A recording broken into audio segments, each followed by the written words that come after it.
Salve, salve, galera do InfectoCast. Aqui quem tá falando é Mafê. Aqui é o Klinger. E aqui é o William. E hoje a gente está aqui novamente a convite da Pfizer para trazer um pouquinho mais sobre conhecimentos a respeito de resistência antimicrobiana em gram-negativos. E antes de começar, gostaria de lembrar todo mundo que está vendo e ouvindo a gente aí que a Pfizer disponibiliza o canal Pfizer Pro com conteúdos exclusivos para médicas e médicos acessarem após um cadastro. Então confere lá que, para além desse conteúdo aqui, tem muito conteúdo lá. E aí, Klinger, quando a gente está falando de resistência dentro dos gram-negativos, né? A gente precisa falar sobre microbiologia. Qual que é a importância de falar sobre microbiologia nessa parte? Então, Mafê, eu acho fundamental. Primeiro que é um setor dentro do hospital que todo médico precisava conhecer e ter Sim. contato e amizade Nossa, sim, com com os toda microbiologistas, certeza. né? Então, quando a gente começa em um hospital novo, né?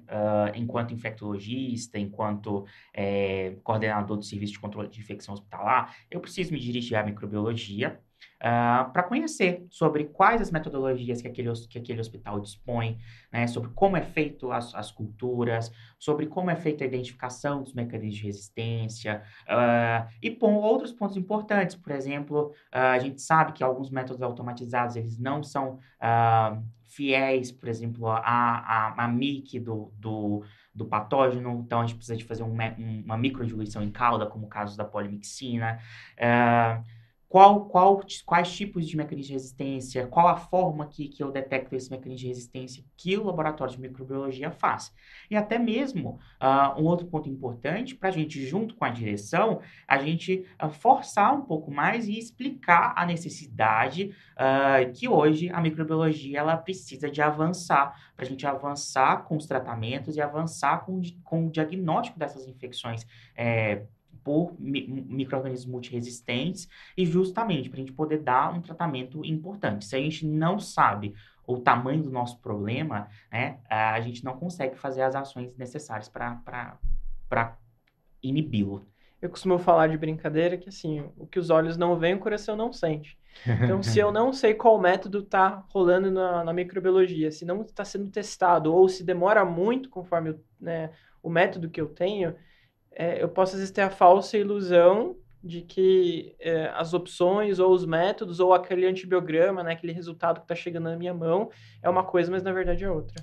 E aí, Mafê, é o suficiente, assim, você pegar um antibiograma, né, e você ver que aquilo, que eu tenho uma resistência, por exemplo, ao meropenem, ao ertapenem, ao imipenem, você já fica satisfeita com isso ou não? Eu não fico satisfeita e acho que ninguém deveria ficar satisfeita vendo um resultado que só é um teste fenotípico, né? Obviamente, algumas vezes a gente consegue dar ali uma olhada e achar uma coisa ou outra, olhando o micro-organismo que foi identificado, mas para nós é muito importante que a gente avalie de outras formas como o antibiograma chegou naquele R ali, né? Naquela resistência mostrada, porque isso vai falar para mim qual vai ser a minha tática para tratar aquele micro-organismo, né? Porque, por exemplo, se eu tenho uma resistência a carbapenêmico, eu posso ter uma resistência enzimática, eu posso ter uma resistência por conta de bomba,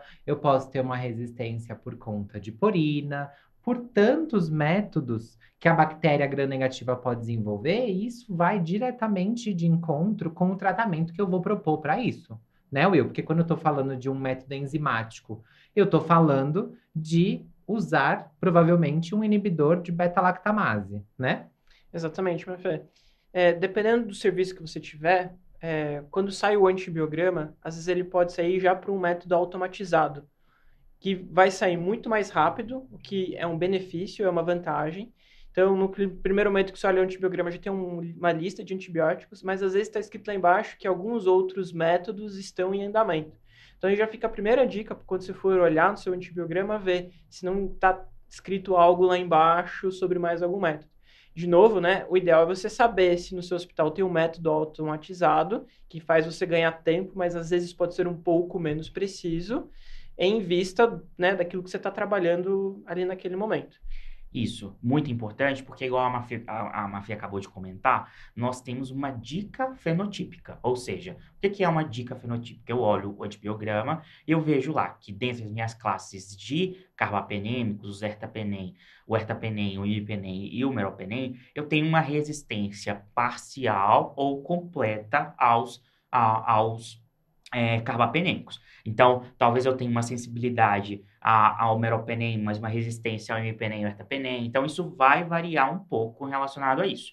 Porém, isso não é o suficiente. Eu preciso ter um outro método para eu poder saber qual é o mecanismo de resistência genotípico dessa bactéria. Ou seja, qual enzima, qual carbapenemase essa bactéria ela produz. Porque isso vai influenciar diretamente a escolha do meu tratamento. Nós temos uma infinidade de carbapenemases, sendo as principais que a gente tem, né? A KPC, como a gente já falou naquele episódio anterior, introdutório, e eu tenho uma outra enzima que é a metal-beta-lactamase. Né? Isso. A metalobeta-lactamase, então, aí pensando novamente na classificação de Ambler, que é a que a gente mais usa, né, dentro das beta-lactamases, ela tá ali no grupo B, né? No grupo que vai utilizar zinco para fazer essa hidrólise do carbapenêmico. E quando a gente está falando de beta-lactamase, eu preciso saber, então, genotipicamente quem é, eu preciso saber quais são os tipos de método que eu consigo fazer isso, né? Então, eu tenho testes de bancada que eu posso fazer, mas eu também tenho outros tipos de teste. Eu tenho, por exemplo, o imunocromatográfico, que vai ali avaliar se eu tenho a presença do gene ou não, ou eu tenho testes que vão avaliar a cor da mudança do reagente, como, por exemplo, testes que vão avaliar a troca da cor de acordo com a presença ou não do gene de resistência, ou até mesmo outros testes que vão avaliar já diretamente como o MALDI-TOF, né? Que é esse método automatizado que é o método mais utilizado aqui no Brasil para fazer essa avaliação de genes de resistência que já vem junto aí no pacote da identificação. E hoje também, né, e até mesmo pela pesquisa da amplificação dos materiais genéticos. Então, essa pesquisa, através do PCR, do RT-PCR, né, a gente consegue identificar também a produção desses genes de resistência e até mesmo alguns kits que já, de diagnóstico, né, que já traz para a gente tanto essas principais bactérias, um diagnóstico molecular dessas principais bactérias, quanto também um mecanismo de resistência que cada vez mais tem se popularizado Brasil afora.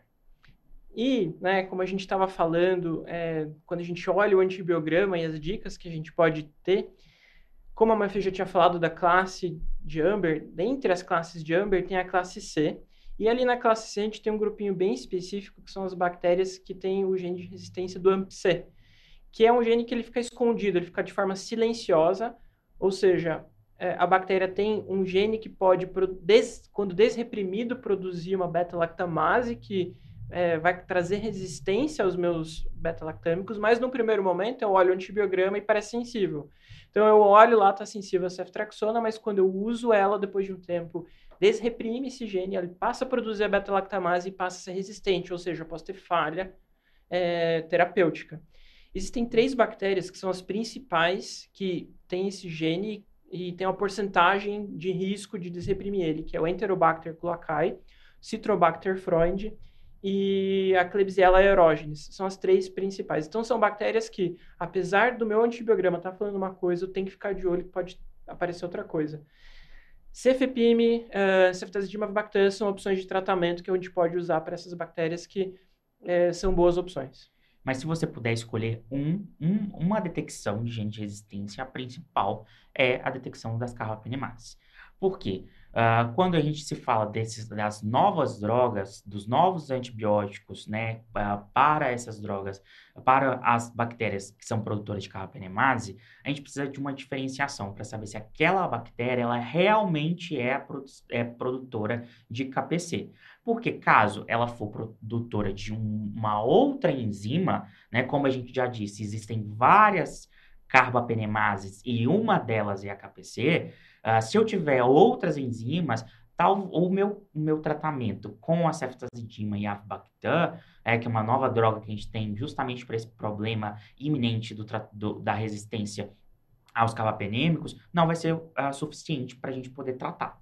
Sim, e também tem a questão de que a gente precisa saber se o meu exame de detecção ele dá certo, né? Porque o exame ele pode também não trazer uma resposta e isso levar a um uso incorreto do antimicrobiano dentro de um contexto de que a gente não está falando de nada in vitro, a gente está falando de pacientes, né? Então, o diagnóstico incorreto, ele também precisa ser pensado quando aquele diagnóstico que você está olhando não faz sentido, porque às vezes você olha, tem uma combinação de uma enzima com uma bactéria que não faz muito sentido, ou que está dizendo que é sensível e aí você dá o tratamento, o paciente continua piorando, não melhora de sintomas que ele tinha, por exemplo, febre. Então, tudo isso precisa ser pensado em um contexto global do paciente que você está avaliando, junto daquele antibiograma com as respostas que ele pode te trazer ou não, né? Exatamente, Mafia, porque se a gente fica no escuro, daí a gente começa a ter o sobreuso dos antibióticos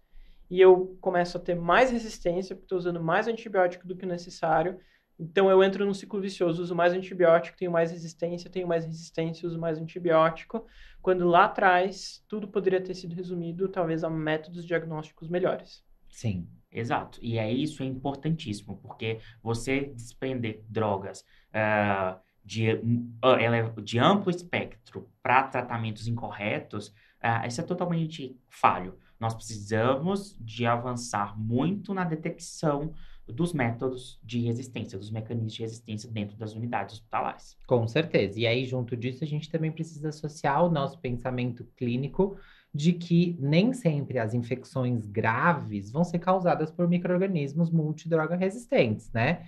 Que isso não diz nada, a gravidade da infecção não diz nada a respeito desses mecanismos de resistência. O que eu preciso é pensar conjuntamente se o antibiótico que eu estou aplicando vai ser bom nesse contexto de uma infecção grave e vai ser bom de acordo com o meu perfil que eu já tenho ali na minha instituição onde eu estou aplicando o meu trabalho, né?